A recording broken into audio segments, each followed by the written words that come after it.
AP cabinet భేటీ సుదీర్ఘంగా సాగింది. CM Chandrababu అధ్యక్షతన జరుగుతున్న ఈ మీటింగ్ లో పలు కీలక నిర్ణయాలకు ఏపీ కేబినెట్ ఆమోదం తెలిపింది. అమరావతిలో 2733 కోట్ల రూపాయలతో చేపట్టనున్న పనులతో పాటు సిఆర్డీఏ 44వ సమావేశంలో నిర్ణయం తీసుకున్న 2 పనులకు ఆమోదముద్ర వేసింది. ఇక మున్సిపల్ చట్ట సవరణ ఆర్డినెన్స్ కు అంగీకారం తెలిపింది. భవన నిర్మాణాలు, లేఅవుట్ల అనుమతుల జారీ అధికారంపై ఏపీ కేబినెట్ లో చర్చ జరిగింది. అనుమతులు జారీ చేసే అధికారం మున్సిపాలిటీలకు బదలాయించేలా చట్ట సవరణకు కేబినెట్ గ్రీన్ సిగ్నల్ ఇచ్చింది. పిఠాపురం ఏరియా డెవలప్మెంట్ అథారిటీలో కొత్తగా 19 పోస్టుల ఏర్పాటుకు మంత్రివర్గం ఆమోదం తెలిపింది.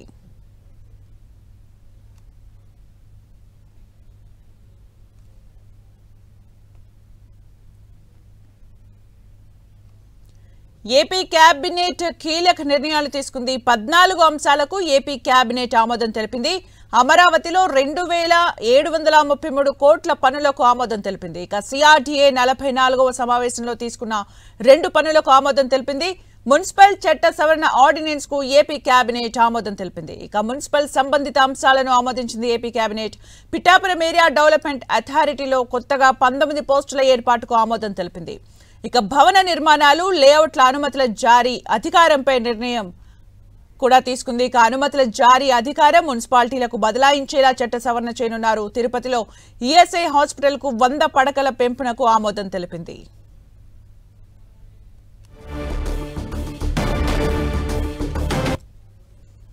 ఇక ఏపీ కేబినెట్ భేటీకి నిర్ణయాలకు సంబంధించి మరిన్ని అప్డేట్స్ మా ప్రతినిధి విజయ్ చంద్రన్ అందిస్తారు. విజయ్ చంద్రన్, ఈరోజు ఏపీ కేబినెట్ సమావేశంలో 14 అంశాల మీద కేబినెట్ అజెండాతో ఆమోదం తెలుపుగా తర్వాత కొన్ని కీలకమైనటువంటి అంశాల మీద చర్చ జరిగింది. ఈ కీలకమైన అంశాలు మనం ఒకసారి పరిశీలిస్తే కనుక ఈ తల్లికి వందనం కార్యక్రమం అంటే జగన్మోహన్ రెడ్డి టైంలో ఇచ్చేటువంటి అమ్మఒడికి సంబంధించినటువంటి దాన్ని పేరు మార్చి తల్లికి వందనంగా ఎంతమంది విద్యార్థులు చదువుకుంటే వారందరికీ కూడాను వారి అకౌంట్లో 15,000 రూపాయలు వారి తల్లి అకౌంట్లో వేసే విధంగా నిర్ణయం తీసుకోవడం జరిగింది చంద్రబాబు నాయుడు ప్రభుత్వం. ఆ సూపర్ 6 హామీల్లో ఇదొకటి కూడా ప్రధానమైనటువంటి భాగం. అయితే ఈ ఏడాది ఈ అకాడమిక్ ఇయర్ లో ఈ తల్లికి వందనం కార్యక్రమానికి సంబంధించి ఎక్కడే గానీ ఏ ఒక్కరి అకౌంట్ లో కూడా 15,000 పడలేదు. అంతేకాకుండా ఈ పథకం అమలు కాలేదు. దీని మీద చాలా డిమాండ్స్ వస్తున్న నేపథ్యం అయితేనేమి, విద్యార్థుల నుంచి అయితేనేమి, విద్యార్థి సంఘాల నుంచి అయితేనేమి, తల్లుల నుంచి అయితేనేమి పెద్ద ఎత్తున డిమాండ్లు వస్తున్నాయి. దీని మీద ఏపీ కేబినెట్ లో ఒక చర్చ జరిగింది. ఈ కేబినెట్ సమావేశంలో వచ్చే విద్యా సంవత్సరం నుంచి దీన్ని అమలు చేయాలా అని చెప్పేసి ఒక అభిప్రాయాన్ని అయితే చంద్రబాబు నాయుడు వ్యక్తం చేసినట్లుగా మనకు సమాచారం అందుతా ఉంది. అయితే దాని మీద ప్రజా వ్యతిరేకత ఏ విధంగా వస్తుందనేది మటుకు చూడాల్సి ఉంది. దాని మీద మరో ఏమన్నా నిర్ణయం తీసుకుంటారా, లేదంటే వచ్చే విద్యా సంవత్సరం నుంచి ఇస్తారా అంటే కనుక ఈ విద్యా సంవత్సరానికి తల్లికి వందనం కార్యక్రమం మిస్ చేసినట్టుకే లెక్క వస్తుంది. ఆ తర్వాత ఈ రైతులకు ఇచ్చేటువంటి ఏదైతే కనుక సహాయం ఏదైతే ఉందో దానిని కేంద్ర ప్రభుత్వం ఇచ్చేటువంటి సహాయంతో కలిపి 20,000 రూపాయలు వారి అకౌంట్లో వేయాలా అని చెప్పేసి నిర్ణయం తీసుకోవడం జరిగింది.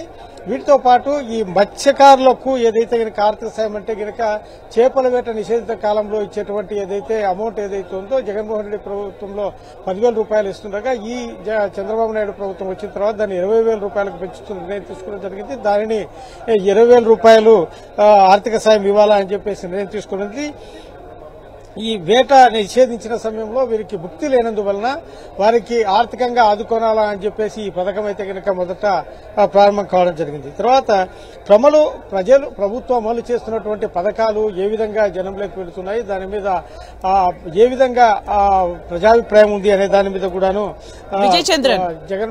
ఈ చంద్రబాబు నాయుడు తన మంత్రివర్గ సహచరులతో అడిగి తెలుసుకోవడం జరిగింది.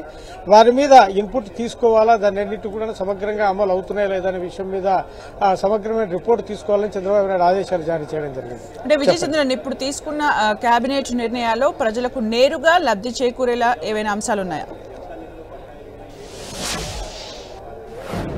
ప్రజలకు నేరుగా లబ్ధి చేకూరే అంశాల కంటే ఈసారి ఎక్కువగా అయితే ఈ పెట్టుబడుల మీద ప్రత్యక్షంగా అయితేనేమి పరోక్షంగా అయితేనేమి లాభపడేట్లుగా అంటే పెట్టుబడులు పరిశ్రమలు రావడం ద్వారా ప్రజలకు ఉద్యోగము ఉపాధి కలిగించే అవకాశాల మీద ఎక్కువగా దీని మీద ఈ కేబినెట్ సమావేశంలో దృష్టి పెట్టడం జరిగింది.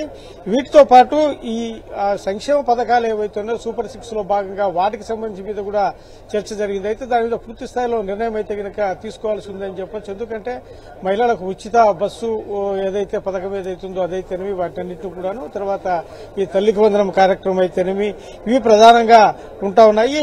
ఎక్కువగా చూస్తే ఈ ప్రజలకు నేరుగా వచ్చేటువంటి అంశాల కంటే కూడాను ఎక్కువగా పెట్టుబడులు అయితేనేమి హాస్పిటల్ బెడ్లు ఎక్కువ దాన్ని పెంచడం, అంటే 50 నుంచి 100కు పెంచడం అయితేనేమి, తర్వాత ఈ 6 నెలల పాలనలో చంద్రబాబు నాయుడు మంత్రుల మీద తీసుకున్నటువంటి ఏదైతే ఈయన రిపోర్ట్ ఏదైతేనేది, తర్వాత వాళ్ళ నుంచి వచ్చినటువంటి వాళ్ళ సంజాయిషితను వీటన్నిటి మీద దృష్టి పెట్టడం జరిగిందని చెప్పొచ్చు.